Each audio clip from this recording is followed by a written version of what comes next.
Everything we know, from people and ants to stars and galaxies to quarks and atoms, the entire universe, might just be a simulation running inside a supercomputer inside an even bigger universe. Ancient philosophers said that the universe is a dream that we're waiting to wake up from. In this dream world of the imagination, anything is possible. All cultural items, from the dreams of our rodent-like ancestors, to books, to television shows, are merely permutations of the reality we think we live in. Today's age of computers and video games places simulations at the center of our cultural consciousness. A select group of us perform simulations for fun and profit, and we call them games, role-playing and otherwise. We live to run simulations. Join us on the Simulationist podcast as we explore our culture of simulations. That is not dead, which can eternal lie, and with strange eons even death may die. Hello once again, everybody. Welcome to the Simulationist podcast. My name is Josh Trelevin, and with me, as always, on the other microphone, I'm not mad at all. Nor am I. I'm Ryan Kirkby. I'm not Abdul Al-Hassad at all. The mad Ryan Kirkby, who's not mad, apparently. No. And mad in the crazy sense, as opposed to the American mad, angry sense. I prefer to think of myself mad as in the cartoon organization that tried very, very vainly to destroy Inspector Gadget. Inspector Gadget. The date. Yes. We're recording this on July the 6th of July. No, is that right? Yeah. 2014. So, happy end of the long weekend for Independence Day for the American listeners out there. At the end of... I hope you spent it wisely. I think our listeners probably, listen to this, because this goes up, in the middle of the night on Sunday after we record, and then I think most people would get it Monday morning. So we might be I don't know if our listeners are listening on Monday morning or what. Maybe Monday after work, I suppose, if you... Well, I can still grant them, I hope they had the long weekend. I'm putting myself in the minds of our listeners, if after all this time... But you're putting yourself in the minds of people in the future, so you're technically prognosticating or dividing the future, and that's usually very bad. I suppose. Anyone trying to predict the future winds up with egg on their face. Yeah, if we're in the universe of the Cthulhu mythos, then yes, dabbling in that sort of thing doesn't usually end up well. Well, even in reality, people trying to say, oh yes, in 5-10 years we will have this. Because remember, back in 1960, we were supposed to have flying cars and cities on the moon, according to the people from the 1940s. And points to them for dreaming, right? They dream big. Yeah, 20 years we'll have a city on the moon and everyone gets a flying car. But I want my flying car. I don't want other people to have flying cars. I have a hard enough time trusting those people with two-dimensional vehicles. Yes, this is, I've heard this argument made before that, yes, it would be nice if you were the one with the flying car, but once you get a whole traffic pattern. Although I still think having 3 dimensions to work with, assuming, if your flying cars are a little bit like, Google cars that drive themselves, I think you might be able to get away with it because engineers could devise pathways through a 3-dimensional space that would be, in fact, not even engineers, but you could have computer optimization algorithms that could sort out 3-dimensional paths for everybody. The only real downside to those is I see people they say, okay, I've come up with a system whereby each one of these vehicles in my little map is computer automated, so they're all working in tandem. And here's a 4-way intersection, and there's no red light, green light. They're all just whizzing by each other, and I don't care how much I trust electronics and machines and computer algorithms. I am very likely to piss myself every time I go rocketing through that intersection and no one stopped and we're all just going back and forth. Well, how far are we prognosticating 30 years in the future? No, so you might be pissing yourself for other reasons. Well, maybe, but no, that already exists. They've got the guy will show it to you. He's got a nice little thing, and he's every time a person goes by, they generate a new vehicle moving at a slightly different speed, and it's all going back and forth across this four-way intersection. And I was just looking at it, I was like, oh God, there is no way I'll be comfortable with that. To say nothing of like a random cat or dog just deciding to wander in there, and like what happens then? Yeah. Do the cars automatically respond? Like, what's going on with that? Oh, well, I imagine if they're sophisticated enough to do what we're proposing that they do, I imagine they might have equipped with sensors. Okay, hopefully yes. But on the so even without that, it's like, can you imagine going to a four-way intersection where nobody brakes at all?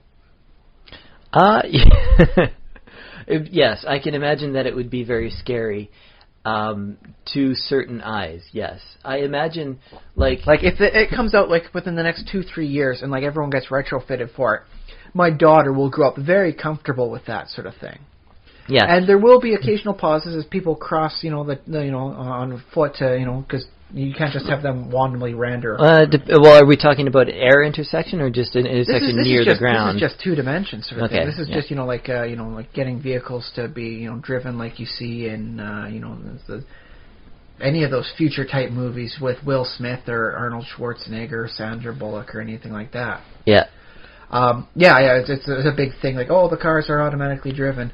And no, you're still going to have to stop in your two dimensions to make sure someone can cross the street. So there will be stuff like that. Yeah. But my daughter, if this happens in the next 2-3 years, will be okay with it. She will look at the intersection as it goes by, and she's just sitting around, passively, because there won't be a driver. She'll just be sitting there, and it'll be fine with her. Mm-hmm. Me, I will always be nervous, because that's how I've been trained for the four-way intersection. There's no other alternative for me besides getting really, really, tightly wound on this situation. Well, picture the person who's never seen a train, 1800s or something like that, and a train's coming right at them, but the tracks go, they're 4 or 5 veers off on the side. The tracks are 4 or 5 meters over there, so they're definitely not going to hit by the train. But I mean, that would still freak you out if the train is coming right at you. I've seen a train, and if you do that, if you sit in the right spot where the train turns, and you just just stare right at the train as it's coming towards you, even if you know it's going to turn, your heartbeat increases. It still gets you. Yeah. Why? Because it's a train, and if anything goes wrong, it goes catastrophically wrong, and you are right in the path of I get squished zone. Yeah, I suppose that's the whole physics thing. If they don't, anyway, you get popped like an overripe, like just the apple hitting the sidewalk. Ooh. And I wanted to mention the number that we're on, Yes. number 96, just for archive purposes. I don't know. I guess it might be interesting to myself down the road or future listeners.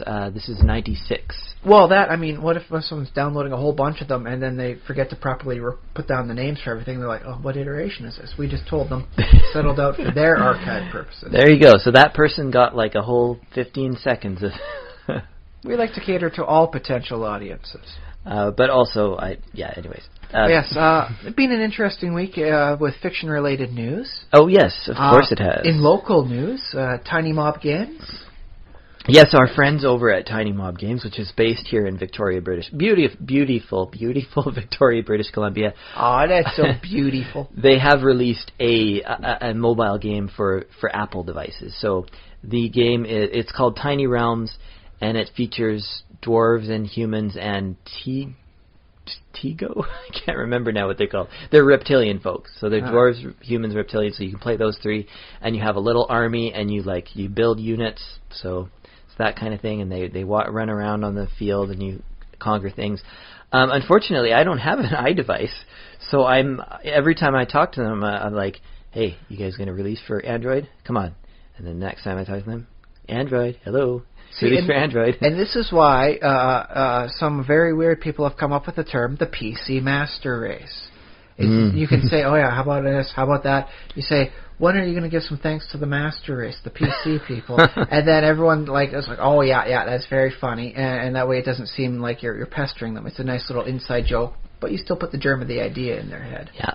But yeah, it is free, I believe. I'm not sure how... like I say, I haven't actually played it. I've heard them speak of it. It is called Tiny Realms, and it is available as a free download from the Apple Store. And I don't know much else beyond that. But they are local talent. We do like to support them, and congratulations for making it that far. I mean, a lot of people come up with, I'm going to come up with a nice little idea for an app, and it's going to be great, and then that's all they ever do. Yeah, and these, so they're real concern. They're a real thing, real thing happening. There's a lot of cool game design happening in Victoria, video games wise. I don't know how much we usually talk about games. I also, since I'm thinking about it, there's a game company on Vancouver Island, which is not really, but what is it called? Hinterland Games. Ah, yes, I have heard of them. Now they're making, what is it called? Do you remember what it's called? Hinterland Games? Well, it's we can look it up on the internet. We can just edit this part out right now. Yeah, maybe. I mean, I don't know. If I fill it up with chatter, I don't have to edit. But yeah, Hinterland. It's a Canadian company, and the main developer, designer, the owner, the founder, he is located in is that the Cumberland. Long Dark? Yes, the Long Dark. And so this has got a bit of buzz. It's another one of these survival horror, post-apocalyptic games.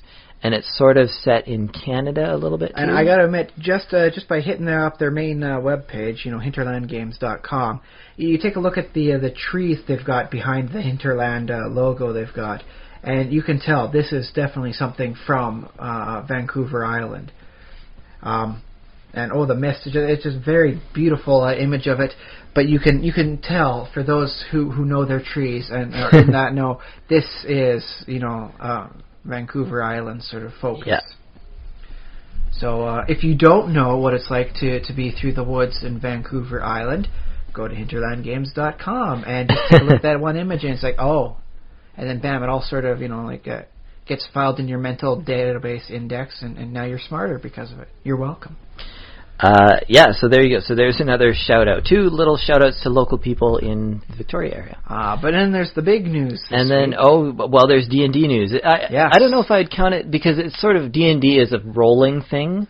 It's like always sort of bubbling away, like there's a little thing here. But they have been piquing the interest of everyone about 5th edition, 5th edition. And the thing that happened this week was... It was on the 3rd, just before Americans got the long weekend for themselves there.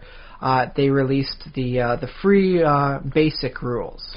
Free D&D Basic 5th Edition, or I guess it's not. They haven't called it that yet. It is 5th Edition. That is what they're calling it. It's just no longer D&D Next. Oh, really? That was the project title as they were doing the beta stuff. Yeah, but when you download the PDF, does it have? It's Dungeons and Dragons is what they call it, but for reference purposes, archival purposes, it is 5th Edition. Yeah. I don't think they really reference it very often, except when 3rd Edition got turned to 3.5, and then they said, okay. Nice little mark here. Yeah, I remember they sort of branded it that way for whatever reason. Just so that way and can tell where the compatibility things might not mesh well, which is good on their part, I think. Yeah. But actually, I like the number 3.5, and I always have. And I think it'll remain as one of my top favorite numbers, because it's a little bit unique, and it's related to D&D, and it's also the average if you roll a 6-sided die. Yeah. It's your average result. But yes, they released the basic rules for free. I've been going over it slowly, fine-tooth comb, checking everything out, and I gotta say, I like the elegance it's presenting to me. Now, I only got a chance to see 4 classes, so they only present you with the basics: wizard, cleric, thief, rogue, and fighter. So it's still rogue, right? Yeah. Thief is one of the archetypes you can do for them. Okay, yeah. And that's the thing. At 3rd level, you effectively decide your archetype. You've had 2 levels to figure out who you are, what you want to do with your life, and you've declared a major effectively. Congratulations. And then for the next 17 levels, it all continues out from that point. But I'm liking the elegance, the simplicity, and just how much thought they've put into it. If you want to play a dexterity-based fighter, you don't want to be a big lumbering brute, it's all right in there. Yeah, dexterity-based, there you go. So is that its own, sub-archetype or subclass of some? You just choose a different martial style. You would choose, ranged weapons, finesse weapons sort of thing, where your dexterity applies better, and there you go. It's all set up and ready. You don't have to shoehorn it in, like admittedly you have had to try in previous editions. Well, what I remember from 3.5 is that they had a couple of attempts. They had a duelist prestige class, Yeah. And then after that, they came out, one of the Splat books, they came out with a swashbuckler class, which was a level class, 1 class. And that was supposed to be sort of dex-based fighting, right? And they've effectively just pooled everything together, and they've figured out different martial styles. You pick it up. You can take different martial styles, so you can become like a good archer and like a good at the rapier and the finesse weapons. Okay. Yep. Or if you want, you can just gain a +1 bonus whenever you're wearing armor. That's a defensive style. And then you've got one where if you're next to somebody and they're getting attacked, and you got a shield, you put your shield in the way, and all of a sudden there's less chance of them getting hit. You're effectively a bodyguard. Mm-hmm. And so there's a lot of different styles, and I'm really liking that. I might have some fun just testing out different styles for martial stuff. And because usually fighter is admittedly a bit of a boring class. You pick up a weapon, you swing it around until you die or they die, heal, repeat. No, this one now it allows for much more, and it's all in there naturally. Like if you wanted to be a ranged combatant before, you have to kind of go with ranger because they get the bow stuff and they get all this and that. No, you don't have to do that anymore. You can be a range-based fighter. It's all there, all simple, and I like that. I like that they were thinking. They made sure to try and make it inclusive and not make things a little weird. Okay. Well, yeah, it's cool. Anything else? I'm interested in some of the small things they wound up doing. Like rogues, at level 11, they get an ability, reliable talent. And any skill that they are trained in and they're proficient with, if they roll 1 or to 9 on there, they treat it as a 10. So effectively there's 10 chances at rolling a 10 and 11 through 20 as per normal. Yeah, so you just don't fail utterly.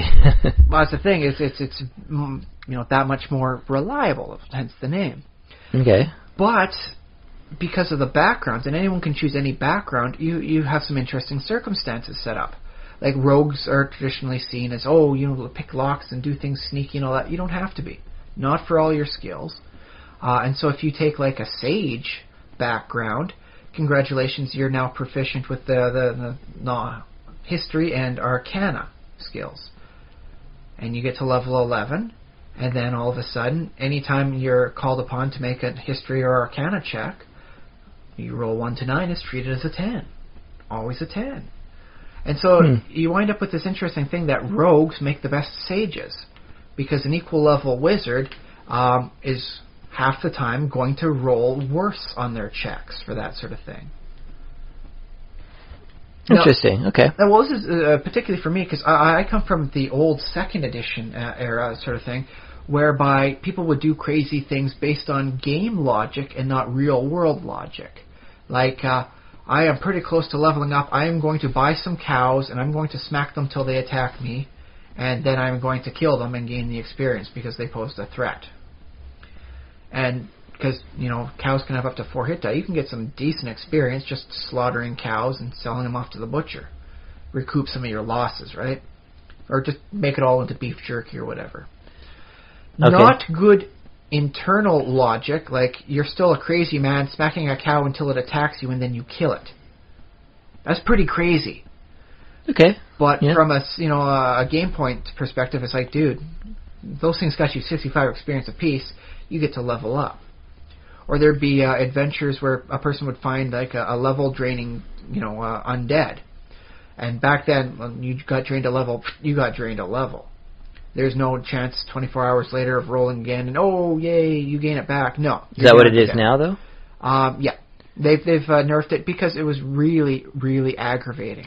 So I think in 3rd you had to get a cleric to intervene, like if you lost a level. Well, there was that 24-hour grace period, and then you get to double check. You gained at the negative level, and then after 24 hours, if you failed that save, you lost the level. It is gone, buddy. It permanently drains. So you couldn't get a restoration spell? Yeah, if you get a restoration spell in the meantime, in that 24-hour period, you're back up. But back in 2nd edition, before that, it was no. He touches you once, you've lost the level. So there was an interesting thing where it's like, okay, even if I lose a level or 2, I'm not doing too bad. I still can defeat this thing or run away and survive. And so what they do is like, I gained a level, but I only rolled my natural, 1 die 10 hit points. I rolled 1. So they go there, they'd get hit by the ghost once and then flee, and then they'd gain up to the next level, and then they'd wait, they'd keep on repeating that until they got a good roll on their hit points to make sure they'd have good number of hit points as they leveled up. Okay, yeah. Really insane from an internal perspective, but when it comes to the real world, game mechanics, I know how the reality works. Yeah, well, now that you point out levels, though, I'm not sure if I'd like that mechanic to begin with, because it feels very gamey and very like meta, because it's like you lose a level. It's not like the ghost causes something in your soul to like eating your soul with his touch. And because that, like, why isn't that just penalties, or why isn't that this or that? Instead, it takes away this sort of meta component of the game of levels, which I suppose makes sense because they're supernatural creatures, so they're super and meta being. I think they are trying to move away from that sort of thing, from what I've been looking at, especially as you look at the trend across the editions. Yeah, I kind of see D&D being more of the simulation. It's not that it's always, but more of that than game. I believe it's working more towards a long-term penalty sort of thing. Like you have the negative level for 1 day, 4 days before your soul comes back and you heal up properly. As opposed to, it has eaten a part of your soul just by, its negative energy touch. And, if you lost a portion of your soul, I can't think of a real-world analogy. Maybe there's some problems with calling a real-world analogy to losing your soul. Well, it might be. I mean, I suppose you can think of, what happens to people when they get a bit of brain damage, they lose language or some tics. Well, that's the thing. They become emotional. What if in the last level, that you took up in real life, you gained that extra language, and all of a sudden, a ghost touches you, you lose a level, and your brain's going all weird, and all of a sudden you can't speak German anymore. Yeah, but although with brain damage, it's really fickle because we don't really understand where everything is stored in the brain. So sometimes it might be like you get hit in the brain and suddenly you can't speak your native language, the language, but you can still speak all the languages you learned as an adult because somehow those are stored somewhere else. It's more of a learned language than an intrinsic language. I mean, and I'm probably wrong about that neurologically. That's the thing is with the setup for how 5th edition goes, you can mod that in as a thing instead of losing one level, sort of thing. It can be like a roll on this chart, you lose access or proficiency in a set of tools or something like that, or a skill proficiency, or a language or thing. And you can just make that a basic table, and it's like, okay, you rolled 65, you lose access to one language. 4 languages, roll a die 4. That's probably good enough for D&D purposes. And I think that presents an interesting thing, especially if you want to work with something that's not necessarily draining levels, but something that's actually taking away your memory. So if you want a memory eater, that is an interesting mechanic that people are going to remember in the fight later on. It's like, whoa, don't let it touch you. You won't know how to play the piano, and then you got to speak in Dwarvish forevermore.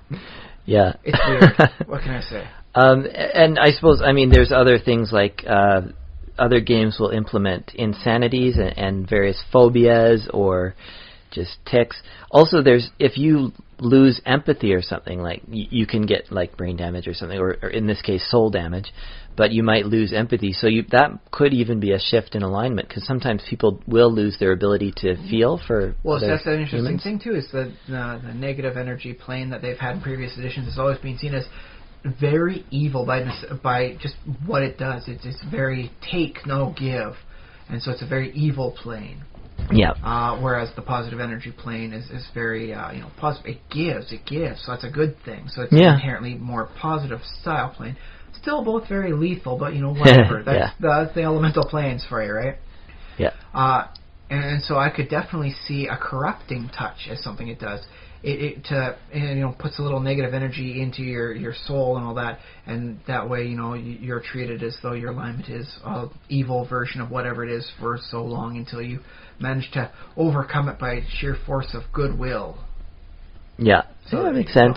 Although that's hard to do because sometimes players, players are usually gung ho about it. If you say you feel different now, your alignment has changed, the players are usually like, okay, cool, I'll be evil for a while and that'll be fun. But it's also a little bit taking away that agency that the player actually has over their character. Well, see, that's the thing is you can use it to set up a nice role-playing situation in that case. Well, that's one of the interesting things that they describe in alignment is the gods gave all the mortal races free will because they the good gods realized that good without doing it on purpose, like being forced to do it, is slavery. So that's why they gave free will. But the evil gods made their evil races so much closer to them just so that they would serve. And so you can play an orc, but you are still going to experience the very close bestial rages of your deity because they made you that way. So you feel a pull to evil or something like that. Yeah, it's more intrinsic with your nature. Like you're more likely to spaz out and commit genocide because, I'm an orc, it happens. And so that sets up for a role-playing thing. Like, dude, why did you attack them even after they fell unconscious? Why did you make sure everyone we fought was dead? And it's the orcish way. I'm sorry. I skipped breakfast today. Better make sure the orc gets his Cheerios, or Wheaties for that matter, or whatever. I think Wheaties are something you could have properly existent in a medieval setting. Mm-hmm. Well, I mean, in theory, you could make Cheerios too, but I guess the question is, somebody has to invent them. That sounds like a nice job for a hireling. Maybe Cheerirunes. Oh, that would be so nice. Where it's just basically a set, like some X's, some O's, and some other various, things that just move about. You put it in milk, and they wind up getting all soggy, and they change, and everyone eats it fast except for the wizard, who winds up just looking at them for the course of an hour as he tries to divine the future. Dude, just eat your cereal and memorize your spells. Come on. Cheerirunes. Okay, I'm gonna say we're gonna put a pin in that. That's a thing to put in a future campaign setting. Everyone gets hardtack and Cheerirunes. I just wanted to talk about souls because I feel like that was an interesting way to go. Well, it's a very especially within D&D, the soul is a very objective thing. So you can say, this is what happens when you suck someone's soul out. This is what happens when you do this and that to it. It's there. The rules might not always be so definitive about it. Like there's not a subchapter, and this is your soul. This is what it does. And this is what happens if someone beats up your soul instead of your body. Your soul is just kind of a magic box that exists in another dimension, sort of attached to you. Maybe in the astral plane, for that matter. Apparently, it is in your body, sort of thing. That's why the soul jar allows you to suck it out and toss it in a container, and someone else takes your body.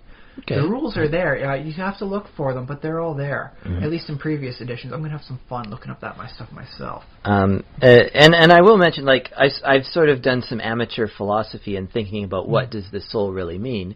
And part of what a soul is a self. It's it's the sum total of what people think of you because it's your essence. It's what you are.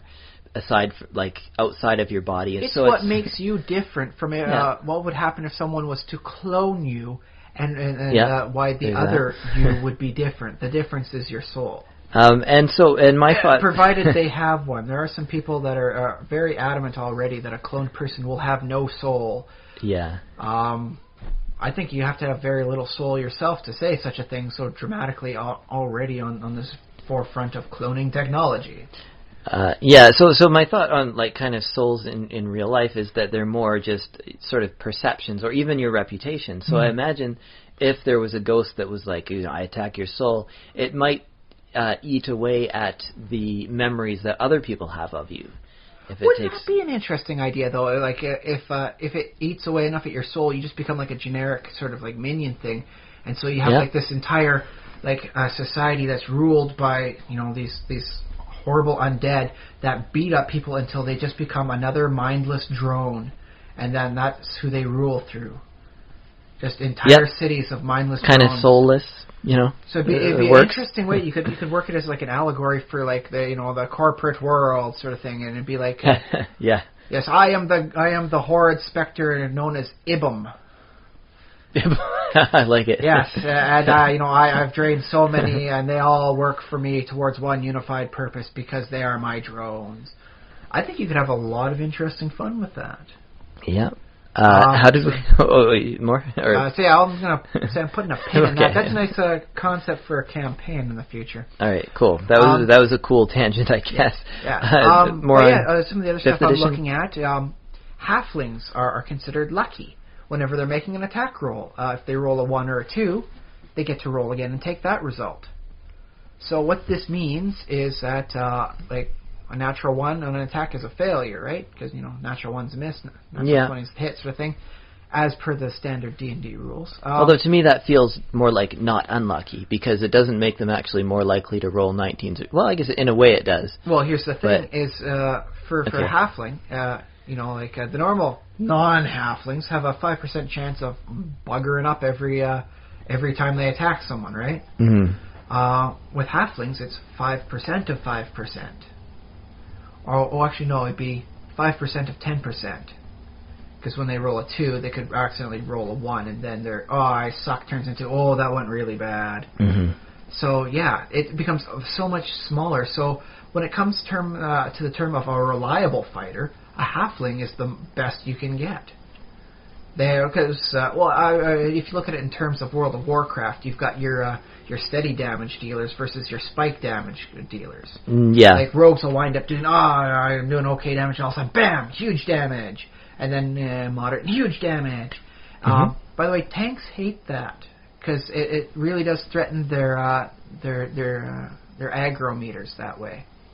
Because they think, okay, I'm just holding aggro, all of a sudden, bam, huge damage spike, and all of a sudden they lose it, and it's like, you dang rogue, what'd you do now? Well, except there's the maxim in WoW is that if the tank dies, it's the healer's fault. If the healer dies, it's the tank's fault. If the DPS dies, it's their own fault. Yeah. So, but in this case, it's just a losing aggro, not necessarily a wipe. But, so you've got your spike damage dealers as opposed to your steady damage. Like, these guys will always deal this much damage per second. It's a reliable thing. You can actually look at it as, there's a nice, I guess it's like a psychology question that winds up going throughout the gaming circles. Which would you rather have? A sword that is guaranteed to do 100 damage every swing, or a sword that is a 50% chance of dealing 200 damage and a 50% chance of dealing 0 damage. Which sword would you take? The steady 100 or the 50-50 double or nothing? To me, they sound the same, basically. Well, across the long-term statistics, it will be the same. Okay. But you're more liable to hit like 3 zeros in a row with the spike damage one, and now you're dealing 3 200 damages in a row. Because it's going back and forth as per the random, generation of numbers. It's hard to say. As a fighter, I'm almost like, especially with the sort of the tank and spank setup, I don't care what I do with damage as a fighter. Like, I just want to be a threat, be threatening, and be that tank, and be the guy that attracts attention. Yeah. So as long as I have to have a sword to look threatening. But I don't care what damage it deals, because I expect the wizard and the rogue to be doing all the damage. Which is how it usually winds up working in a game. All you have to do is get your aggro and not your damage, and let the other people do the real damage. Exactly, yeah. You're the hit point sponge. Yeah. Well, actually, what caught my interest is back in back in September? Yes, the September of last year is when they had the last revision of the beta rules for D&D Next, as it was called back then. And in that, they had some races for other worlds. They had the Warforged, and they had Kender from the Dragonlance setting. And I like Kender. When they're done right, they're a really nice race. When they're done wrong, they're horrible. Yeah. But they have an innate racial ability of taunt. They have the chance of basically, saying like, your mother wears army boots and stuff like that, and attracting the attention. That enemy has to attack them. And so, as it turns out, a Kender fighter is the best tank around, because they can pull the aggro. They have a racial ability of aggro pulling, which is something I haven't seen yet in fighters, but I'm only seeing the free preview here. Clearly not seeing everything yet. And that said, now that it's like, as I can just go back through my archives and find the September stuff, look up Kender, taunt as a warrior style, slips right on in. It's modular and beautiful. Oh, okay, yeah. And that's one of the things I like about it, is it does have that nice, like, I could totally just slip this in here, I could do that, and this works out nicely over here, and I could do. You can mod it. I think this is going to be the most modding-friendly edition of D&D yet. Oh, well, that's good. So, yeah. which is what they were planning on. So I think that's very nice. Yeah, they wrote that into their ethos very early on in the design process. So I think the one thing they learned from playtesting is everyone likes it a little bit differently, especially for campaign settings. Like, I want things to be a little gritty. I want things to be higher fantasy. I want it to go a little more this way, a little bit more that way. Mm-hmm. And so they realized the best way we can please everyone is to make sure they can, if you'll pardon the phrase, please themselves. It sounds dirty, but it just means modding in this case. Well, it didn't until you started. Yeah, okay. Someone out there would have thought it anyway, so right. I made sure to keep myself covered. I'm looking at stuff, and there's some interesting styles in the system. I'm going through slowly. I'm very interested in seeing how the versatility of the spellcasters is going to work. Okay. They effectively combined wizards and sorcerers together. At the start of the day, mages will wind up figuring out which spells they have memorized in their memorized list. I don't like the term memorized list. I'm going to call it a spell pool. Okay. 3rd edition, they didn't have memorized lists. They had prepared spells. Yes. So what they is at the start back in the day, the wizard would figure out which spells in the spell book to memorize, and then they'd memorize. And I think in 4th edition, you wrote your spells on cards, and you picked so many cards, and you said, okay, these are my prepared spells. Yeah, and then there's like per encounter, per day, per whatever usage. In this 5th edition, you're gonna say, you take for wizards, it'd be like your intelligence modifier. For clerics, it's your wisdom modifier, and then your level, and that's how many spells you can, put into your pool. Okay. Or on your memorized list, as the proper term goes. And then, whenever you want to cast a spell, you choose which spell slot you're going to fire off. You choose the appropriate spell, and off it goes. You keep your memorized spell. So it's a lot like sorcerers in that they have so many spells to cast from for their pool. Mm-hmm. But it's like wizards in that they get to choose which one per day. Actually, they can re-choose after a bit of a rest, too. So that way they can... Oh, yeah. Makes sense. Very good versatility on that. So I'm very interested to see how well that's going to play out in a dungeon-based setting. I think it's going to go very well, and it's going to save a lot of time, especially because I won't lie, previous editions, especially for low-level spellcasters, it was like, I have a 5-minute workday. It's one fight, I can cast one spell. After that, might have a crossbow proficiency, in which case, woo! Otherwise, I'm spent. Let's go rest for 8 hours, guys.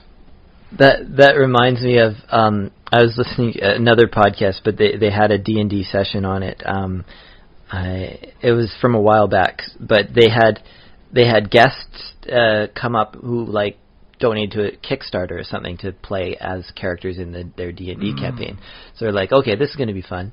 So they had two like guys who had never, I don't know if they'd never played D&D, but they seemed like newbies. And one of them was a spellcaster, and they didn't even get like out the door. Like they were standing at, okay, you start in a field next to a giant thing, and there's some trees, and so they didn't even get past that. And the guy he's just going down his wizard spell list, and he's just, I cast this, I cast this, I cast this, like no combat, no nothing. He's blowing his spells out in a massive spell explosion. Because, and the thing is, like, these guys, these two players, they paid their Kickstarter so they can play that one time, and then they're not coming back. So it makes perfect sense that he's like, okay, just blow through all your spells. And that was the thing for the previous editions was, it's like fire it all before you die, especially because they bumped up the wizards from a 4-sided hit die to a 6-sider. So they survive a little bit better now. Rogues went up from the 6-sided to the 8, and everyone else kept their old hit die. Why not? It works. Yeah, although, I would have, this is my my personal philosophy, I would have simply lessened the lethality of all of the monsters, but I that's something I can do in my own sort of house rules, so that's fine. That's the thing, is one of the modding things. Some people play a high lethality game, some people play a low lethality. That was one of the core draws of the Dark Sun campaign in 2nd edition. It's like, make 3 characters. By the end of the night, one of them's going to die. You got 2 replacements. This place is deadly. Make them sure they're all 3rd level. 1st and 2nd level need not apply. They're dead already. Well, and that's fun. That has a certain effect, but also it's kind of problematic because it's just we raised the level of difficulty of the challenges, but basically all that means is your characters have to be that much tougher. And just if it has to be a Darwinian process to weed out the bad ones, well, fine. But what you end up with is just more powerful heroes and basically higher numbers. So I don't know. Which is why I always had the concept that Dark Sun would have made for a great Gestalt campaign.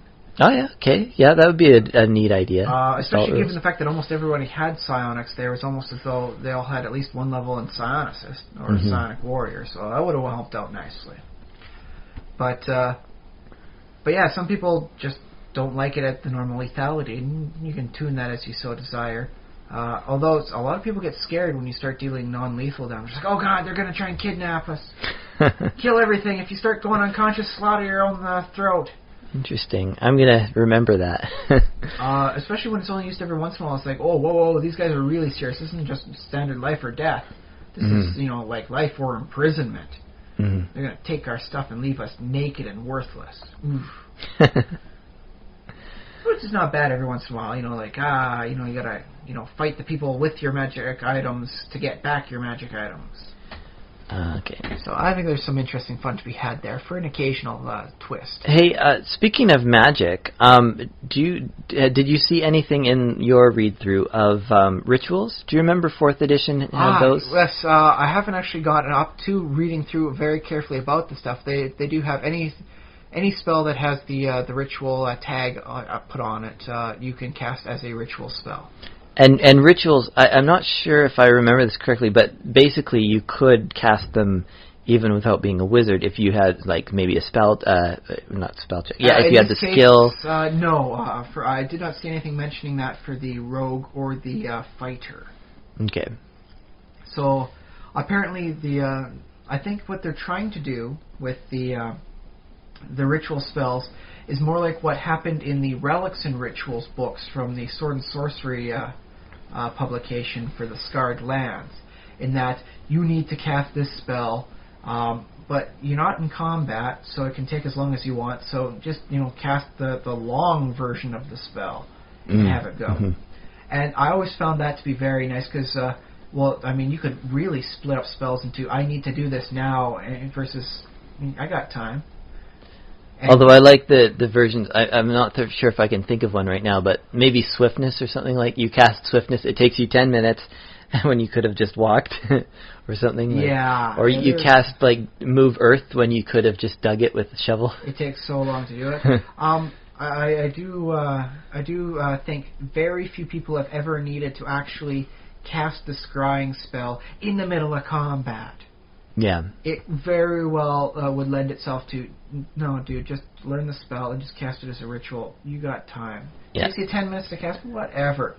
You're not fighting anyone. Well, I like scrying as also something that the bad guys can do. Like, it's something that it's also good if the players are sort of thinking in the back of their mind, oh, scrying exists in this world, so we should, either ourselves against it, ward ourselves, or just watch what we say, or just understand that maybe a villain's just going to suddenly show up and say, haha, I've been scrying on you the whole time.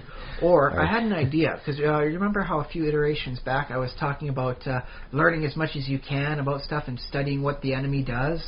Yeah. And it occurred to me, well, if you're scrying on like the evil wizard as he's, like casting spells or, fighting minions or taking over a town and all that, it's kind of boring just to have everyone sit around and have the dungeon master explain what the one guy sees through the eye of his scry.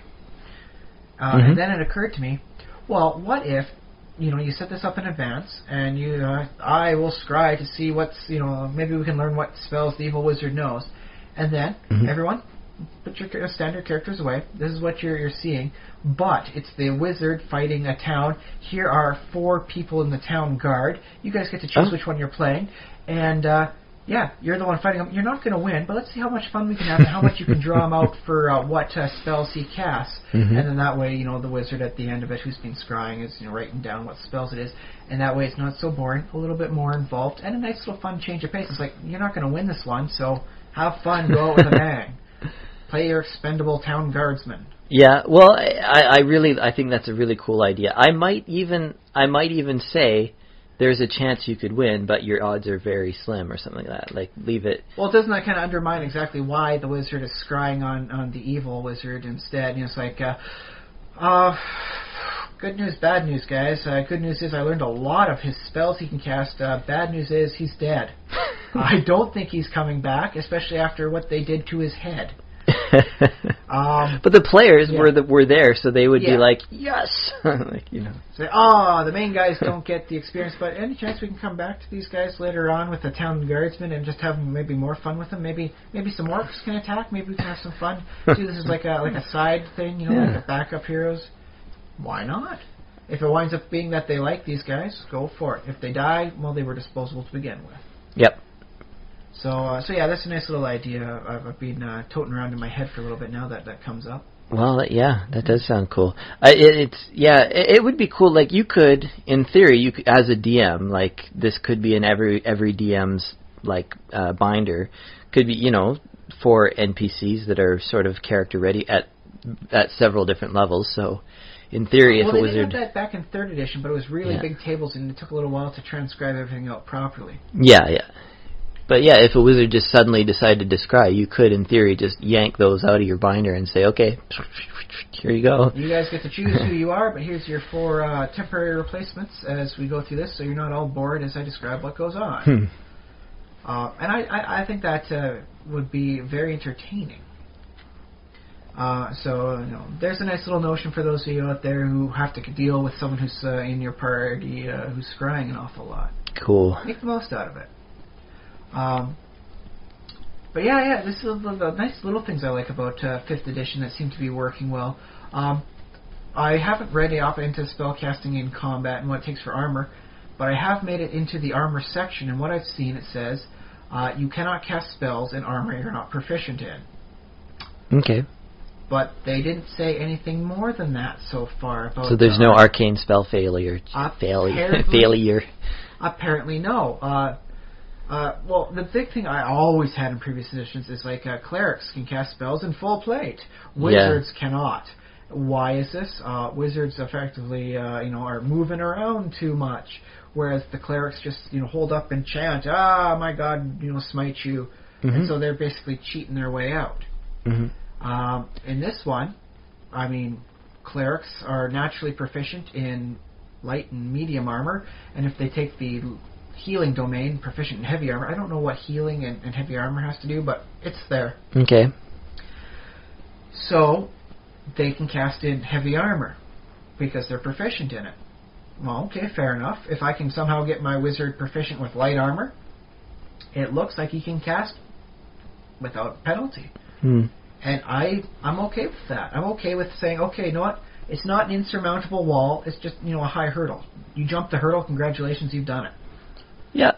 Well, there were high hurdles in previous editions. Also, it didn't come up too often because wizards, usually it was like, yeah, I'm a wizard, I'm definitely not wearing armor. But every once in a while you would have somebody who's like, okay, I take the still and silent spell meta magic. Or the prestige class or two that said you get to ignore arcane spell failure of X%. Yeah, I think there's like Eldritch Knight did that. And two other. In the core Splat books. I'm sure there's Splat books that allow for every sort of so I think there was still a way to do that. But yeah, no. You really had to work at it. This one here is take the feat. Presented very nice, very clean, and you know what? All you have to do is take the spell. Armor proficiency. Is proficiency still a feat? Do you know? What's the thing is feats aren't a thing. Innately, they are a potential to add in, and that's listed properly in the player's handbook, which is not out yet. So that and multi-classing I do not know about yet. Oh, that's interesting. Yeah, because I remember that's one complaint in 3rd edition, which I didn't really encounter too much when I first started because I was surrounded by people also playing 3rd edition. But feats were another level of complexity that was not necessarily wanted by people who used to play 2nd, because it's like, well, why do I have to worry about all these little corner case, a feat +2 when you get a thing on your head, and like my my can spells are +1 against failure now. Wow. Yeah, my 5% less chance of failure. Haha. So they weren't that useful, and so And that's the thing. Some feats were very useful, so you wound up having like the feats in different tiers. Like, dude, you're this class, take this feat. You kind of had take to. it. Yeah. If you don't take it, you are a loser. Well, yeah, I suppose that if there's a feat that gives you +1 just about every turn, like a weapon focus, you can only do it to maybe 1 combat out of 10. Yeah. Which feat is the better one? Yeah. That said, I'm gonna have to totally rework my 2 weapon fighter style feats, and and see how that works into a fighting style. Mm-hmm. So yeah, because some of the archetypes for fighter, it looks like, are going to be able to select more than one fighting type. Although it says you cannot select the one type twice, so you can't take like, oh, I'm an archer and I get +2 with ranged weapons, and then I get a second one, I take archer, now I have +4 with ranged weapons. No, you got to choose something else. But what it looks like it sets up is that you could do basic and then an advanced one, like. In previous editions, they had fighter specialization, where you get extra bonus, depending on how focused you are in that one weapon. So it looks like it sets itself up very nicely for that too. And your basic fighting style versus advanced fighting style. So you can wind up being like really good at like ranged weapons. You can do like tricks with it, or you have 2 fighting styles. So if they close into melee combat, you're not hooped. You're suddenly sucky, warrior. So I'm liking that. I'm liking how well it seems like you just look at it and go, I can do that. That I can just basically write that up right now. Yeah, that works out very interestingly. And especially with the arcane traditions, because they show evocation as like it. So if you're not a specialist wizard anymore, you've just taken the evocation arcane tradition, and that's nice because you don't have to give up spell schools for it, and you just become better at this. And yeah, thumbs up for that. But as I tilt my head over to this other side here, I look over and I have several spellbooks from 2nd edition that had alternative schools. So you could go with different styles rather than the 8 schools. You could go with like a geometer, and then you can work with angles and shapes and stuff like that. And that's fun. Yeah, just as I was reading the evocation. Geometry magic. Yeah, and how you can change the shape of stuff and tailor your spells into different shapes and, in different ranges and distances. Very math-based sort of thing. And like, I think some of these older schools could just fit right back in. Like, take it from 2nd edition, skip it ahead 3, put it into 5th, and it would just slot A and tab B. It just seems like it could work. Minimal thought, minimal fuss. Mm-hmm. So, warning to wizards, if you're listening to this, if you guys don't put out all those alternative schools pretty quick, I might beat you to the punch. A lot of people might beat you to the punch. You've made it just so easy and so intuitive. That said, hey, I'm going to give you the first shot. I'm not going to write anything up like that. Although later on tonight I might browse and refresh myself on some of the more obscure schools of magic. So, there you go. Cool. So yeah, that's the big thing I like about it is especially everywhere I read, it just like, I can do this. This works nice here. It's almost as if you were to encounter a very intuitive programming language. Like you're going from like like C++ into something like Python, and it's just like, oh, I don't have to do all that work. It's just this, and it just it's. I kind of imagine it as a very nerdy sub-form of enlightenment. Okay. You read it, you know it, you are it. Well, at least for me, it's just like yes, okay, yes, Okay, well, that's cool. At least for my type of nerd, your nerd type may vary. Yeah, sure, yeah. Consult your local friendly neighborhood gaming store for the system that is right for you. Yeah. Cool. So that's D&D next. Yeah, and that's the big thing. And I gotta say, like, I had worries. Like, I was being optimistic on this, but I had worries. But I must say, everything went wonderfully happy for me when I started reading the free rules, and I saw the little disclaimer they had on the first page. You want to read it for our listeners now, too? Yes. Yeah, let me get this up properly. Disclaimer. Wizards of the Coast is not responsible for the consequences of splitting up the party, sticking appendages in the mouth of a leering green devil face, accepting a dinner invitation from bugbears, storming the feast hall of a hill giant steading, angering a dragon of any variety, or saying yes when the DM asks, "Are you really sure?" There you go. And so when I saw that, it's like, okay, this is going to wind up being good. And then I read the rules, and it's like, yes, they paid attention. They tried hard, and they found something elegant.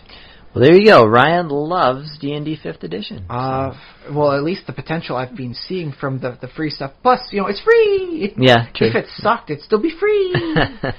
So, there's that. But cool. Congratulations. As I send word out to the nerds and the geeks amongst us, we might have something new for you. You might be able to, skip a couple editions and come join us at the table. It's all good for everyone. Cool, very good. So, do you want to move on to, hopefully, maybe quickly, but I don't know, the things that we've been doing this week? I've been reading. You've been reading up on that. And studying it and comparing it back to the previous notes. So, there's me. How about you then, Josh? Stuff I've been doing. Well, okay, so this should probably be quick because I didn't make it out to, my street dungeon mastering, although I still plan on doing it. Ask me again next week if I do street dungeon mastering, but I think maybe tomorrow since I have the day off. Maybe you should call it alley mastering. It's not a dungeon; it's the alley. Yeah, it's outdoors. But yeah, I'll let you know how that goes as soon as I did get. I got to the point where I was all dressed up and I had my bag ready to go, but I just didn't make it out the door. But that's just how it goes. I wasn't feeling quite confident, so. I think I'm okay with that. All right. And there's one other thing that I was doing this week, which I think I've forgotten. What it happened to rhyme with Schmimecraft? Well, I'm always playing Minecraft. Let me see if I can remember what I did in Minecraft. I harvested some more wood. I discovered a skeleton dungeon near my tree farm. Because I was specifically I'm going to explore all around and underneath and going to find a skeleton dungeon because I need a good source of bone meal nearby to it. Because, I have skeleton dungeons elsewhere in the world, but it's always a pain because you got to go all the way over there and all the way back. So I was like, I am finding one, until you get that steel farm to make sure you get the railway to make it quick and easy to go from A to B. Yeah. So I found a skeleton farm near there. I found a skeleton dungeon, which I turned into a skeleton grinder, which gives me bones, which gives me bone meal, which I use on my tree farm. So now I can grow the trees faster. And as a side benefit, arrows. Yes, and I got arrows, and I don't know if I ever told you about my arrow block, but I modded in a block of arrows into Minecraft. You put 9 arrows in your crafting bench, and it turns into a block, and they look like they're sort of standing up. They're pointing. So it's kind of like a loaded quiver sort of thing. Yeah, and also if you don't have any arrows in your inventory, the game searches for arrows first, and then if you don't have any arrows, it will automatically break apart one block. If you have a stack of arrow blocks, it becomes 9 stacks of 64 arrows. And I have it so it just drops them in front of you, but that's fine enough. So you I need arrows. So you open the quiver, toss them to the ground, and you start picking them up as you need them. Exactly. It's if you were in a hurry, it'd be like that. Yeah, and that way, you can carry 64 times 9 or 9 stacks of arrows, so you can carry a lot more arrows. I like that. I think you might want to make sure that's just a little bit itself and put that out amongst the community. I could, yeah. Well, I know since I got my chicken raising up there, I have so many potential arrows. Mm-hmm. It's just like I look at it and go, I'm not going to make those arrows. I could, but I'm not. It just take up too much space. You could divide that space by 9, Josh. Yeah, you could solve exactly. my problem. I could. And also, if you walk on top of the arrows, they deal damage the way a cactus does. Just a nice little bit, say, as it hurts as you're scooping them up too quick. Yeah. Well, normally you wouldn't make a floor out of arrows, but I did make my skeleton grinder out of the arrows that they dropped, so I think that's kind of cool that the arrows kill them. Delicious irony. Yeah. So a floor of arrows. Well, geez, even that opens up some nice possibilities. Yeah. See, I'm going to have to say, you get that, you make a nice little package out of that, and you toss that out to the ravening hordes of the internet, and I think that's going to be well received. Okay. Yeah, I might just package it up by itself, yeah. Well, if there's one thing I've learned about modders is, the modular nature of it. So it's like, I can just add this to my own group, and then I'll just make a note in the thing, thank you, Space Boot 1. Yeah. Maybe that's what I should do, because, up into, like, my mods have always been, I've always kind of thrown them all into one set, because that is easier in a lot of ways. It's like, just, put it all together and not worry about, like, individual files. But at this point, it's probably, now that I'm using Forge, it probably is a better idea just to do one mod at a time, and they each have their own little folder. Like, this is the Aeroblock mod, and it's just Aeroblocks. Well, that's the thing is in Dwarf Fortress, I had some very good, response to creating what I call just mini mods. It's like, here's a building, here's some reactions, ... You don't need to download anything. It's just, like, copy, paste, put them in appropriately labeled files, and regen the world. You're good to go. Yeah. And, that got, especially for people that were just starting out, they got a chance to look at everything and understand what the heck is going on. So it helped out a lot for some of the other people out there in the community. Yep. Improv started again, but that was, just I was having more fun with the, improv making stuff class. up as you go? Yeah, making stories and everything, so... You didn't even have a plan, did you? You just made it all up as you went. Indeed, I didn't. Okay, so I think that covers my week. A little bit. I like that. So keep an eye out there for you Minecraft fans and find Space Boot's Aeroblock. Yeah, watch for my Aeroblock showing up on the Minecraft forums. One other thing I just remembered. I have a title for my sitcom now. It is called Henry's Campaign. I don't know if I should be like spilling everything as soon as I write it, but that's sort of my style. So it's called Henry's Campaign after the main character. His name is Henry, and he is a dungeon master, and he is not very good at dungeon mastering. And I have 5 main characters, Henry, Kevin, Eugene, Liam, and Steph. And I'm thinking of a 6th character, and I thought, hopefully, I don't know, this is just throwing this out there, but maybe a listener could send in a suggestion for a 6th character name. Can be male or female. I haven't. There's only one female in the group, but that sort of makes sense with D&D. Plus, there can be female supporting characters. Not that D&D is only males, but I don't know. It is a traditional trope that I think is worth exploring. But it might actually be good if there was another girl in the group. I'll say this. You're calling it Henry's Campaign? Yes. It's almost a shame you didn't name him Cameron instead of Henry. Cameron's Campaign? Why? It could have been Cam's Pain. All the time all the hard time he has with it, his campaign is Cam's Pain. Yeah. So. So I have characters and I have a name for the show, and that's about it. That's about it. Well, that's the thing. You're just having fun with the concept, the writing and all that thing, and that's what I think everyone should do. Is especially because they say, this series I could write better than that. Put your dinero where you put your dinner. Let's just see what you can do with that. Just give it a try, man. Oh, and the setting. The setting is not Victoria anymore. It is Victuver. Victuver. Yes. Oh. So apparently we built the bridge between the two areas, eh? It could be, but yeah, it's an imaginary city somewhere on either Vancouver Island or the Lower Mainland. It's the Lower Mainland Island. The Lower Main Island. Yeah. So that's all. That's what I've been up to. That's what I said. You've been exploring very much more different realms of fiction than me, who's just been slowly dissecting the new campaign like some sort of weird surgeon. And the thing about my activities is, you remember how I was working on a game a few weeks ago, and I'm not doing that. So I keep on starting new things, and like they kind of fall apart. So I don't know how long my interest is going to last in this. Well, that's the thing though, is after a certain point, if you're not having fun doing it, maybe time to sit down, take a break from it, and don't force it. Otherwise, instead of like a labor of love, it just becomes a second job. That's true. And sort of my computer has a fair number of projects in it that I'm like, I put that away for a while. Yeah, my computer's got a whole lot of files of a lot of notes. But I've been holding back on purpose. I want to see how 5th edition was. I don't want to have to redo this and that. It's only when a huge burst of inspiration strikes me that I have to write as much as I can down. Yep. So you get down what you can when you can. Come back to it when you're feeling it. Yeah, and I guess these ideas that I've, like the sitcom idea, that sort of, I had that, I don't know, I mentioned it in the podcast probably some months ago, and I had the idea, and then I was like, well, they're also doing Knights of the Dinner Table, but I don't want it quite to be like that. So we talked about that. So that's been Well, Knights of the Dinner Table tends to involve the legal authorities at some point or another. Yeah. Provided all your gamers in your little thing maintain the good side of the law, not that close. I don't know yet. There might be some interesting encounters with police.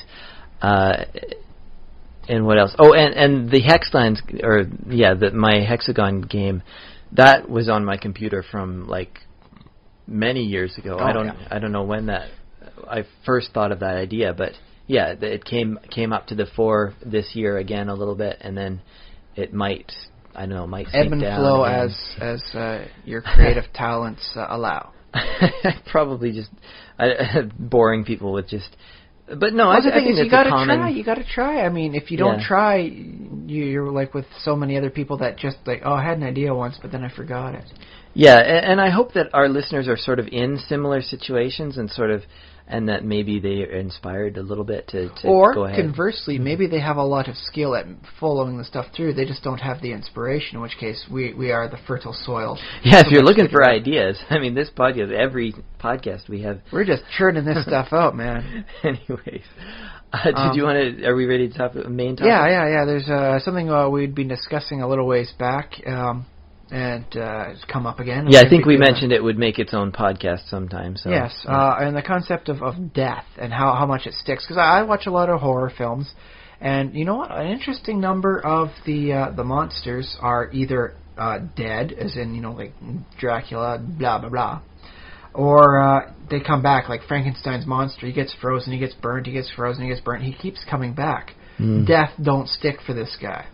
And they have explanations for it. Like, well, of course, Dracula doesn't die, not truly. You just take that stake out of the skeleton's, would-be heart, and, he forms back, even with clothes. I don't know how he does that, but he comes back with clothes.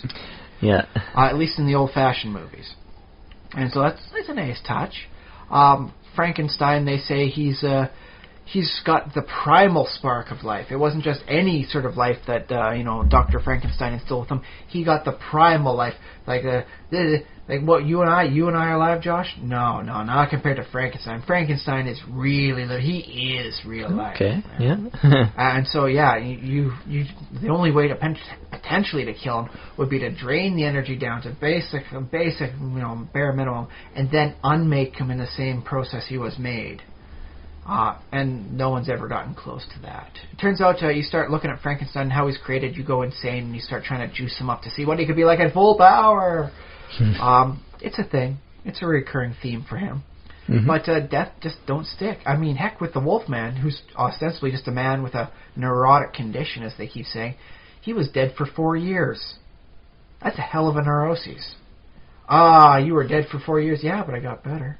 Someone opened up the coffin, took off that wolf's bane, and all of a sudden my brain said, hey, you no longer have to be dead. You could be alive again. And I was. There we go. Mm-hmm. So are all stories then stories of because, well, I guess any story that's about somebody who's actually already dead or somebody who should have been dead is kind of a resurrection in a way, because it's bringing them back to life in fictional form. It's like, we'll tell another story about this person even though they're dead. The box office ratings say they can't die, not really. Yeah. And then as I was watching some of these old horror movies, it occurs to me, you know what? People might say it was a little hackneyed how they always made sure to bring them back or, put in someone to replace them. But is that really any different from a lot of the games we play nowadays? In Dungeons and Dragons, historically, death was or like Mario. A big barrier, and then like a steep hill, and all of a sudden it's like a daily, I'll be back tomorrow. And then in Mario, he had multiple lives. That was an intrinsic factor of him. Like, jumped down the bottomless pit. Oh, now he's back again. Yeah. Although I always like fantasizing about Mario as like he's just clones, and just every Mario is another clone that. Yeah. Oh, so like the fungus and all that sort of stuff, like the mushroom people. what they do is they're just like genetic templates is what they really are. That's why a human leads them, Princess Toadstool. And every time Mario dies, she's just like, they get one of their elite guys to inject another Toadstool, and he becomes Mario, thinks he is Mario. Oh, yeah. Keeps going. Yeah, exactly. That's perfect. I would not mind reading a fan fiction based on that. A disturbingly dystopian Mario. Marios are all clones. And then Luigi's like what happens when the cloning process goes wrong. It's like, oh, the Mario serum's gone rotten. We got a Luigi instead. Everyone's 1 in 10 is a Luigi. Wah wah wah. And I guess Bowser must be a clone, or clones too, because he dies in every game usually once. Except for the Mario Kart and the tennis stuff. I don't think Mario's been able to hit a tennis ball hard enough to kill Bowser yet. Although, give it a couple of years. Let's see what he can do. He's still working up. But yeah, and then when you go to World of Warcraft and any of the online games, hardcore mode on that would have so many people just frothing at the mouth, angry if death was real, sort of thing. And then, so yeah, like, oh no, I'm dead. Give me about 5 minutes to jog back to my body, and I'll be back. Well, it's funny too, because there's two very different styles of just storytelling. In that there's speculative fiction, which can be sci-fi or fantasy on one hand, and then sort of realistic. And if you open the doors to say, okay, my story is a science fiction story, then you pretty much, at some point, you run into that. Like, people may come back from the dead. Even though, like, some science fiction is like, no, we're hard science fiction, we don't believe in that. But, Well, that's the thing, is even on hard science fiction, it can be circumvented for death. If you've ever seen the series Ghost in the Shell, what happens to some people is that they basically lose their entire body, and they're just like they're like what they call a ghost is still there, and so they can inhabit mechanical bodies. You do want higher processing capability in there and the better touch resolution, otherwise you start going like numb and psychosis set in. It's very hard, it's very internal, but you can get your ass handed to you and be blown to pieces. But so long as the ghost is all right, you can be transferred to a new body. And so in which case, is that really any different than being resurrected? Yeah, it's pretty much the same. Technically, I suppose, a little bit of a reincarnation, because it's a different body, and it can look drastically different. Like, apparently the one major character they have in there, her body that she prefers is considered an older model. It's a little passé. People used to have that all the time. But she's comfortable with it. That's who she likes, and I guess for her it's kind of like having a favorite set of clothes for you and me. Yeah. Well, and sort of, again, with my amateur philosophy, I sometimes have the thought that really you're not the same person in, take 10 years or something, like in 10 years, you are kind of a different person. So in that sense, like, there's no discontinuity, there's no point where you change, but yeah, I almost think of like that sort of, if you were to reincarnate in a totally different body, it wouldn't be too much of a stretch different than what happens to say over a regular person for 20 years. You of suddenly aging. reincarnated into a 10-year older body. Yeah. Or young, 10 year younger in that, if it's science fiction. If you can swing it according to the classical for the younger body, allows you to have a longer new life.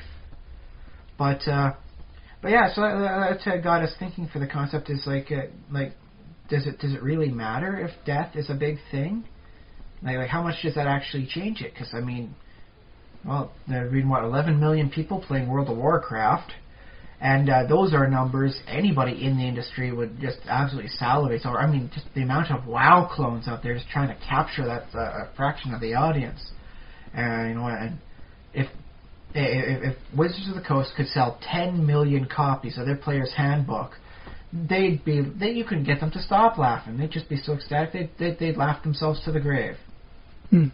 Death might be final for them and all that, but I mean, those are huge numbers. And why? Well, there's no hardcore mode. It's for fun. So when your main topic is, your main objective is fun and the occasional challenging sequence of fights and all that, and making sure you get it just right. Does death really have to have that much of a sting to it? Aside from, now my armor kind of sucks and I need to get it repaired. Or, now it's going to be 5 minutes before I come back to life. Yeah, well, and I guess, I mean, the only way to make death truly sting in any kind of fictional world would be to kill the reader. Right? Ooh, now there's an interesting story. Because a heavily personalized, like, e-novel sort of thing, where you get, like, a different, like, stories distributed. No one gets, like, exactly the same one, but occasionally, someone gets the bad story where the reader dies, and then, like a trained assassin's come out to kill them, or there's something up with that, and then, like one of those bad sci-fi ones where you read the particular sequence of lines and it causes you to have a heart attack. Mm-hmm. Yeah. Because when you're reading a story, the reader stays alive and stays.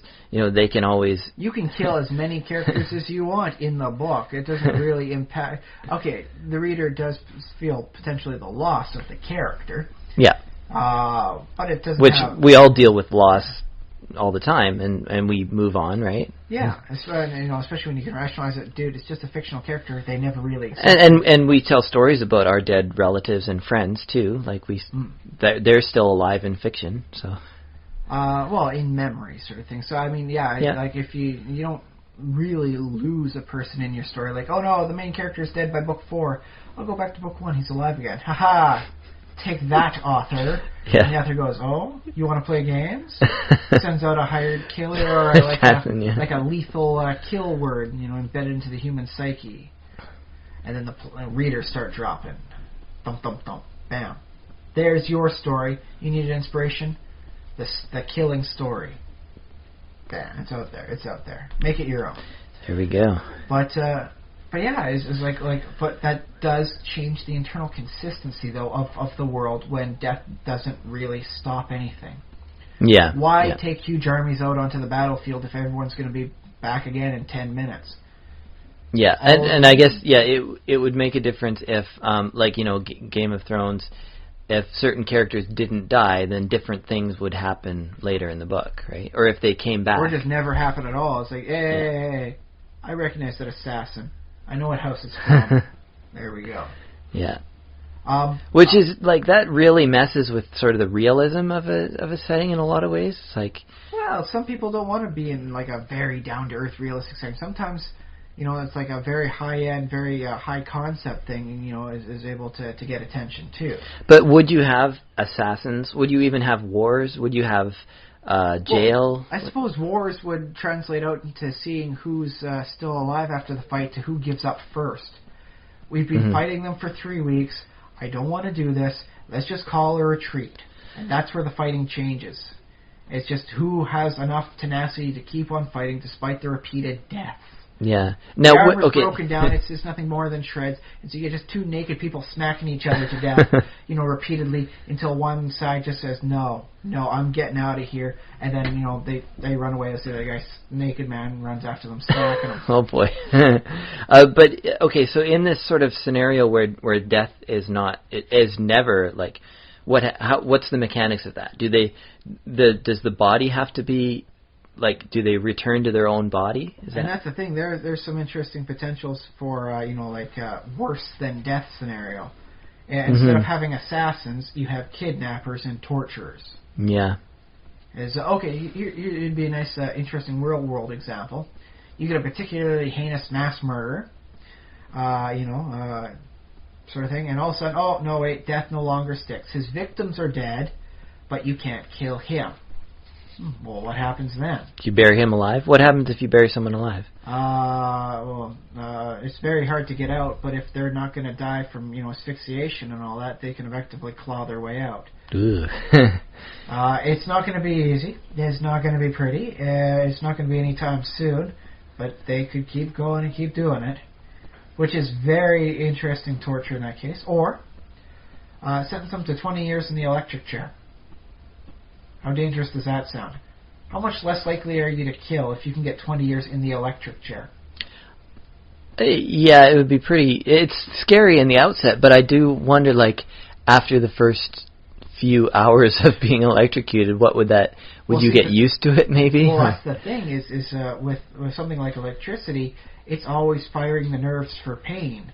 And if provided you keep coming back to the body...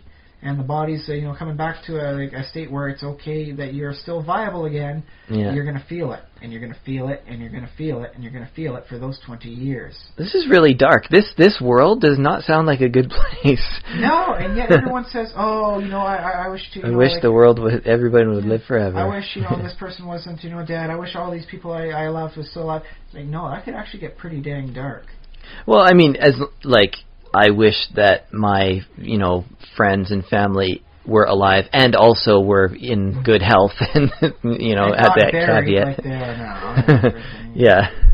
Don't have them go insane. Yeah, what if that's the thing? In this non-death world, where everyone comes back, zombies aren't really like zombies in the traditional sense. They're people who have gone insane trying to get out of their coffins. Their bodies are fine. Their minds are wrecked. Yeah. They're just crazy, psychopathic would-be killers, just gone absolutely nuts from trying to escape their own, coffin. Ooh, yeah, that's pretty awful. So yeah, this world without death is a very dark place. So that's an interesting way how it winds up turning. So ostensibly, the adventurer is having more fun. The guy who's trying to save the world is doing better. Mm-hmm. Everyone else seems to be stuck in some sort of hellish world. Yeah.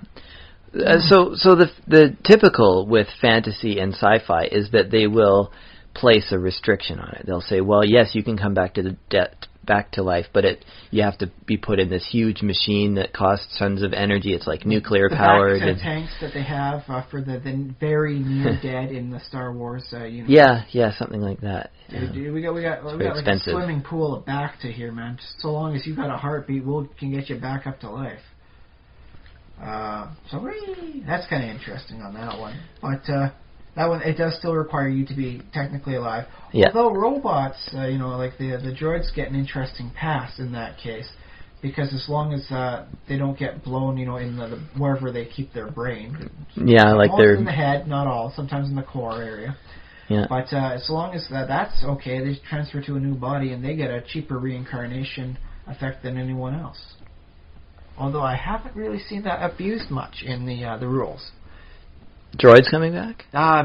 Like in Star Wars games? Yeah, I haven't heard much about them. It's just like, oh yeah, I like to play a droid. Why? Because I can die, but I keep coming back so long as they don't damage my internally protected core.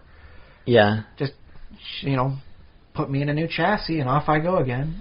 I spent enough cash. I got 3 chassis to spare.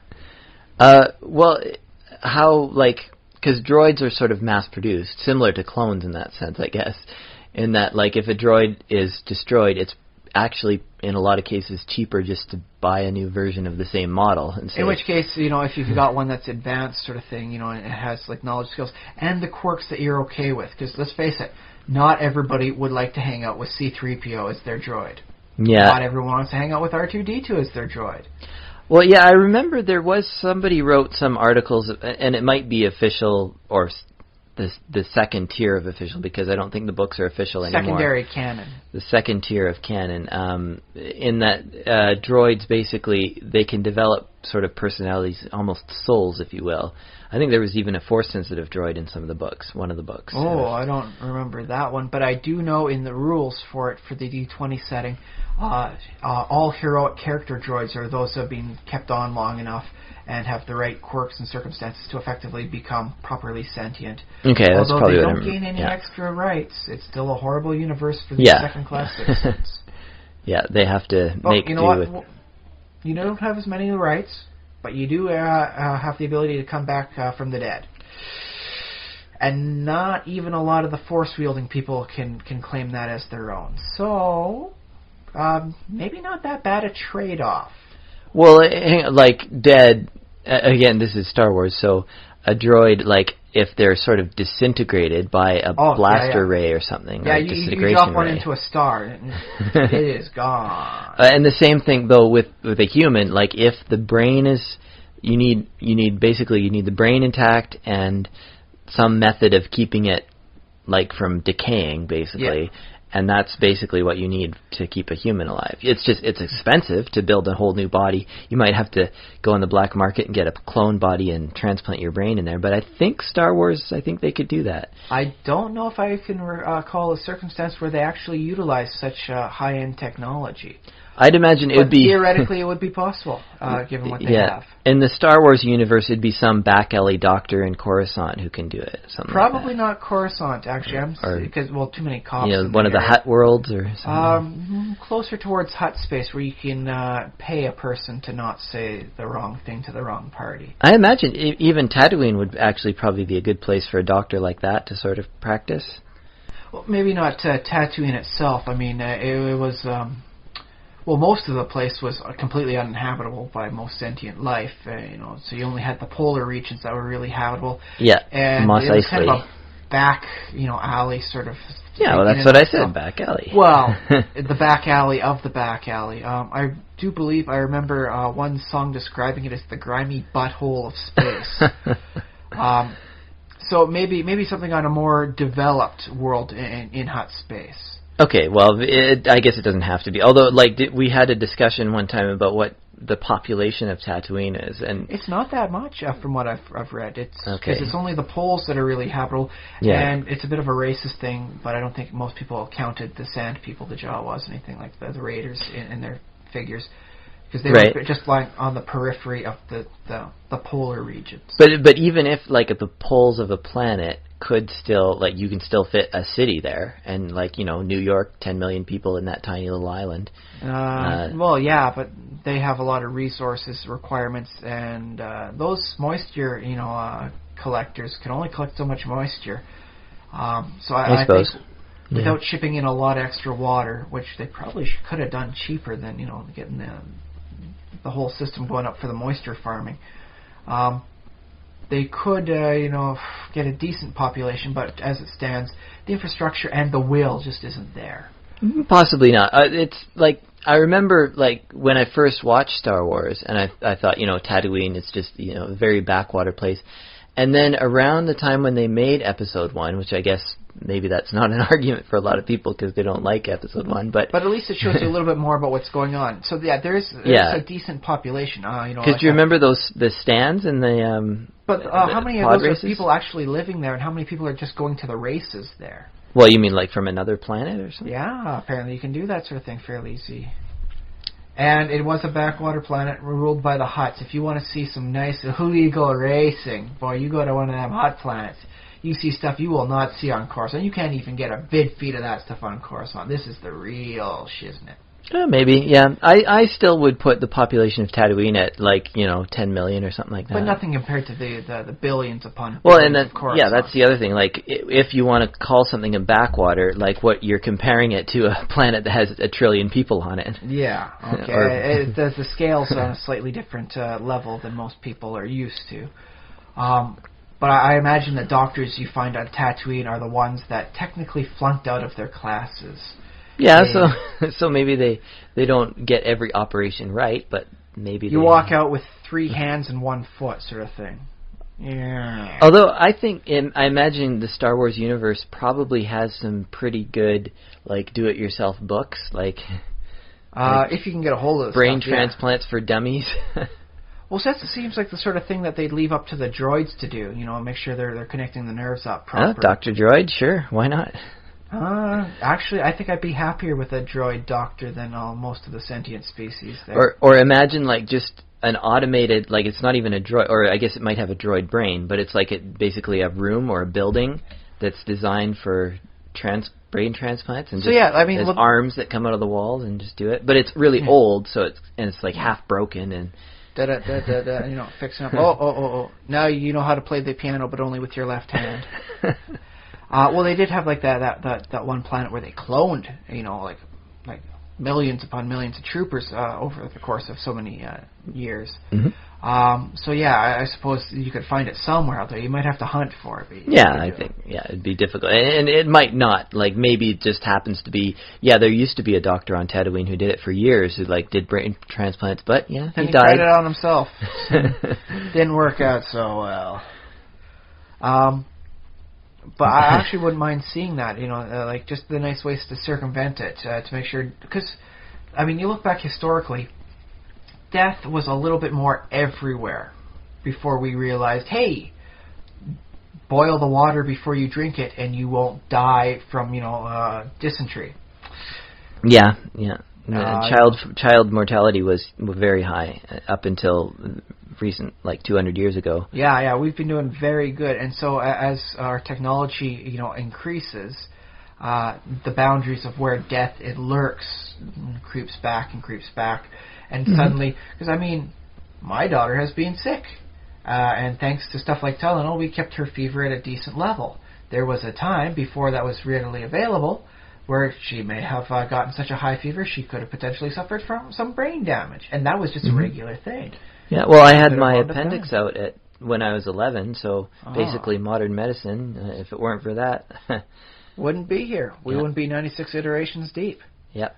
Death clearly in the world we live in just doesn't have the same punch it used to. It still sticks when it sticks. Yeah. But it's moved more towards our periphery rather than it's everywhere. Yeah, and we see death too as like something that in theory we could always prevent, or more and more we're able to prevent or delay or deny. Yeah, we still have a little bit to go mentally on that sort of thing. The concept of living like 200 years is a thing that everyone seems to want. Yeah, if I could be nice and active, and not just some vegetable, I wouldn't mind living 200 years. Mm-hmm. The downside of that is you have to eat and exercise like you're going to live 200 years. And how many people do you see eating well enough that they could survive that diet for 2 centuries? It seems to be like I remember reading about the people who have lived to 100 years, and you see them, and it like they just eat sort of junky food, and they talk about it, and the theory is that... And there's a reason they don't live 200 years. Well, it catches up with them eventually. Free radicals in the system, too much sugar, rottenness, and sometimes it's not just about how long you live, it's the quality of life. Like you drink too much pop and you don't brush your teeth properly enough. Sure, you might live to be 90, but those teeth ain't yours. Your real teeth rotted away long ago. Yeah, it could be, but I think the thing that a lot of people who live that long is just genetic. It's just that they just happen to have good genes. They have. Well, they might eat some junk. It's their genes help them cleanse out the body. They help get rid of free radicals at a much better rate. They might naturally have better. The telomere ends on their DNA is longer, so they don't suffer from DNA degradation after a certain point. It's a thing that happens to some people. It just all the cells start giving out, and that's why you get your natural causes sort of thing. Although now I think we may have strayed a little bit off from, because in stories, like when we're talking about D&D characters, they don't worry about old age. They're all about that death in combat, or they also don't have to worry so much about getting like, oh geez, I spent 2 weeks down in the sewers trying to track down that were-rat infestation. Well, thank goodness for the cleric. Otherwise, I'd have been so riddled with disease. Catch typhoid or syphilis or filth fever, I believe, is the technical prime one there. Yeah. They are already living with a world where dude, your average first level commoner is not going to survive that. It'd be interesting though to have a D&D campaign in which every once in a while the DM's like, yep, you caught this disease, nobody knows a cure. And not even the clerics have figured it out yet, so I guess you're dead. But do you want... I've got a nice list of what happens to you. Do you want me to describe how you die? What falls apart? Oh, great. Because I remember seeing a few net books of some very imaginative diseases. Mm-hmm. You basically... one had you liquefy, sort of thing, so you'd wind up sneezing, and there goes your nose. Not like, in the horrible, like... pseudo leper style where it just kind of falls off as a chunk, but no, you sneeze and it just kind of, that's not a bunch of mucus in your handkerchief, that was your nose. Oh my. They were wonderfully graphic. I never got a chance to use it. The players were always too smart to get themselves infected with horrible, nasty stuff. Very nice extra planar sorts of diseases, the stuff you don't see on the prime material plane. And so that's an interesting thing. Just by imagining what happens if you don't die, what does manage to get you still? Mm-hmm. Because you could wind up becoming so horribly riddled and debilitated through diseases that death won't come for you, but there's nothing else happening. Yeah, and that's fun for like a gritty, realistic sort of style. Yeah, a story. Campaign. But I wouldn't always have it like that in Worlds, because that's a bit harder to identify with, and sort of, it's a very different world. But that's what some people go for. They want a world that's different. That's why Dark Sun was popular. It was a different world. Things were different. Things were weird. Undead in the Dark Sun, the mindless undead like skeletons and zombies are all uniques. There was no generic mummies, no generic vampires, no generic wraith. Each one of them was supposed to be a unique, its own sort of thing with its own abilities and weaknesses. Okay. And I can kind of dig that. A little hard to stat up, a little hard to work properly, but it added so much more oomph and flavor to it. So there's that. But yeah, I mean, just by looking at what happens without the death in there, it is high concept, I won't lie to you, but I think there's some interesting stuff to be had from a storytelling perspective. So it might not necessarily be just for the grand purpose of like, I'm going to do like a high combat campaign, so if you guys die, you're back again at the end of the day. Because I'm thinking to Ysgard and Valhalla and all that, where it's like, oh yes, in Valhalla you fight all day, and then at the end of the day you all come back to life and all your body parts come back together, and then you eat and drink and feast for the night, and you go back out and slaughter each other, and that's your reward for living a good warrior life. Mm-hmm. And that sounds pretty good if that's what you like. And I do know like Ysgard and all that in the D&D stuff that's how it went. You die, you come back. And it always occurred to me, I wouldn't mind seeing an equivalent of that in the evil realms of the afterlife. Oh, yeah. Where you're constantly fighting, like, what was the name? Hextor? He was the god of war and all that. Mm-hmm. Where everyone's fighting the eternal battle against each other, and it's not going to end because you come back every 24 hours. Well, there are eternal battles, like not only the Blood War, which we know about, but there's also a battle between People die in the Blood War and they stay dead, though. I think Gruumsh and one of the Goblin gods are at eternal war, and it's sort of. And that's that's with the plane where all the geometric things are all kind of about. Yeah. But even then, things effectively will wind up. Maglubiet. Yeah. Maggie. Yes. But yeah, I guess those, like the petition, it's sort of the equivalent. I think they might be demons or devils or something like that. They don't. The same people don't come back. It's just they die and others are born or something like that. Like, well, others wind up dying cycle in the prime material and replacing them. Yeah, and the numbers are just so vast because it's a multiverse that you're replaceable. Even after death, you're replaceable. Yeah. So there's no like heroes that come back again and again. Well, it's just that I remember in Elysium and Hades, they had this nice effect where, like in Elysium, you wind up just, this is so wonderful, I'm so happy. You forget everything else you're doing, and you effectively become trapped as just one of their blissful people. They're false petitioners, I suppose. Mm-hmm. Whereas in Hades, you could succumb to the gloom and despair and just lose all motivation until you're just some weepy, emo little nothing that just, Yep. And so it would be nice to see more equivalencies, like Ysgard, you raise up and you fight glorious battle every day, versus you get tortured to death every day and you come back at night. Mm-hmm. And welcome to the horrible plane. That could work very well for Sarceri. Yep. It is like the prison plane, so here's your torture. Because they have poisonous, acidic swamps there, and what would be worse than dying eternally in the horrible environment and just never having any real Cersei of sorrows? Yeah, well, I don't, like, as far as storytelling goes, I suppose that would be a place that you would maybe want to rescue someone from. Oh, definitely, yeah. Okay, they didn't leave a good life sort of thing behind when they left, but they deserve better than that. So according to the High Priest, because of the celestial bureaucracy there in this eternal torment, you got to bust your way into Hell's dungeon. And, yeah, you'd have to be a pretty high level to get in there, but sure. Hey, sometimes high level dungeon rescue is just what you need, even if it's interplanar. Yeah, it's an epic campaign, if you will, almost like. Okay, now here's a concept for you, because they have like demons and devils down there. What if you couldn't really kill a demon or a devil?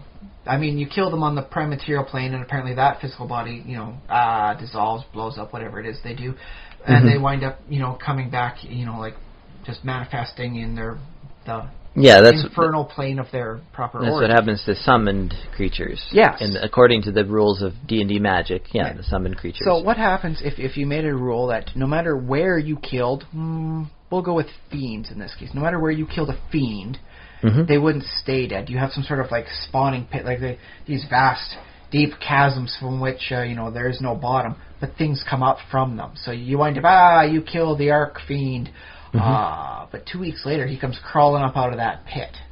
Again and again and again. What if there was no way to properly kill the foe? What if death doesn't stick for them because they are an outsider and your death means nothing to them? Well, then I guess then there's no way to win, or then you fight the same battle over and over and over again because they always come back. So I don't know, or until you physically go there and stop up the hole, like. But that's the thing is eventually cement it over. Well, after a certain point, you've got this spawning pit of the fiends, and you kill enough fiends that eventually there's just so many of them underneath there, pop, and then all hell breaks loose. You get to pandemonium breaking loose, as the saying goes. All the demons and the fiends come out, just rushing, innumerable, like just a fountain of flesh and evil. It's a scary thought. I don't know how that fits into either a game or a story, but it would be an interesting epic story thing. Is the angels will never win this battle because the fiends keep coming back up out no matter how many of them you kill. Yeah. Here's your goal, as given to you personally by your God. You are summoned to the the divine realm. You go before your God himself or herself or itself, and you are given I have given you all the power I can, because you're like a cleric, we'll say in this case. You are my prime mortal champion, and so I shall give to you a task worthy and befitting of something, a person who is even better than my celestial host. Stop them from coming back. Yeah, okay. I got no clue. I tried. I'm putting this on your shoulders. I'm hoping somebody with a new mind. This is why I brought you into the organization. I guess basically what happens is every time you kill them, with quotation marks, you get experience points. And so you just wind up in some sort of eternal, I'm too strong, you can never defeat me. Well, it's an eternal grind. Basically, you get more and more powerful as you kill them. And so then what the thing is that you effectively just put a pipe on the end of the pit of demonic spawning, and so that they have to come out in this one little area, and you just keep slaughtering demons as they emerge for eternity? Yeah, well, I suppose, if you were a wizard or something, you could just basically, you develop an epic spell that's I guess they might be immune to fire, so eternal electricity or whatever. Well, that's an interesting concept from we'll go back to third wall edition of fire, because they have nice rules for traps. Right. You could have the fighter, being bolstered by the cleric to fight eternally, so if they, in this eternal stasis, not making progress, not losing. Yeah. Well, the wizard comes up with a series of set traps, and then the fighter and the cleric just kind of back up, and then whatever demons manage to make it past the trapped corridor, well, then it's a lot easier, because you're only fighting maybe one guy a week because he's tough enough to make it through. Everyone else just winds up blowing up in some wonderfully horrible creative way through the trapped corridor. I kind of dig that. That seems like just the proper level of player maliciousness I would like to see in an epic level thing. It would be an epic ending, I suppose. I don't know. I suppose you can always wind up trying to change the nature of the infernal plane itself and making it so that no one gets out. And then, you're stuck in there with them, but no one else gets out. Hell can respawn as much as it likes, but it's never leaving its hell realm. Well, you know what? I think that's probably why Carceri is the way it is, because it's designed as a prison, right? And I imagine, if somebody respawned in Carceri, there technically wouldn't be a way for them to get out, right? So would that be the true hidden nature behind Carceri? Is there is one prisoner that they're really devoted to keeping somewhere there, and they're never going to get out because that is the prison that was made for them? I think one or more of the layers may have a high-profile prisoner like that, but those would just be secondary prisoners. There's someone from the creation of the cosmos itself that was made. They made an entire plane just to trap them in. Well, sure, yeah, why not? Because, I'm thinking to Mechanus, it's the cogs are all moving in Mechanus because it's all giant cogs. Mm-hmm. And one of the big questions for the entire Great Wheel cosmology is, what are they doing? What are all these cogs doing? What are they moving? What are they going towards? And some people say, they're the cogs that make sure the wheel spins and and the cosmos is as it is. And other people say, no. it's a computation. Eventually, the plane of law will reach an answer, and then things will get really interesting once that answer has been achieved. It's a computing engine is what it is. So big it needed an infinite-sized plane to house it just to come up with the answer. Spoiler alert, the answer is 42. Yeah. There's also, like, there's a couple of other layers described in various of the hells. Like, there's an ice layer where one of the demon lords, devil, I don't know, I can't remember. He's a devil lord in that one. Cause the one that's frozen in ice? Yes. Is it Mephistopheles? No, Mephistopheles is the one that managed to start working with cold elsewhere in there, and he's doing some fun stuff with Hellfire right now. Okay. But no, the guy that we're thinking of, he wound up having an affair with the Chief Lord of Hell's prime consort. Yeah. And that's a no-no, as it turns out. I mean, you can do a lot of horrible, devilish things, but apparently there was some love between that relationship, and so seducing the prime consort of Asmodeus is a very unwise decision. Yeah, it makes sense. And yeah, so also the other idea about these lower planes is that they, in a way, they keep each other like in check. So they're always fighting each other. It's an interlocking cog system where you're trapped because they're trapped, and you're not going to let them out. They won't let you out. It's the chain of chains that locks everyone in. Yeah. So I imagine, like, if you going back to this fiend that, like, fairly powerful, maybe a Balor or something, or a pit fiend, depending on which. Well, there you go. That's why the pit fiend is able to make it past the trapped corridor. He's the fiend of this pit that keeps spawning him. He's powerful enough to make it through. Yeah, he might be, but sort of when you send them back to hell, you're also sending them back to sort of a world of political intrigue where it's like, oh, hey, Charles, where have you been? Have you been in the material plane? Have you been not quite as evil as you're supposed to be? And then, they have a little fight there. I do see them doing little fun scratches whenever someone comes back from the prime material plane. It's like, oh, did your corpse leave a gaping maw? Is it slowly corroding the ecology around you? No, I don't think you were evil enough.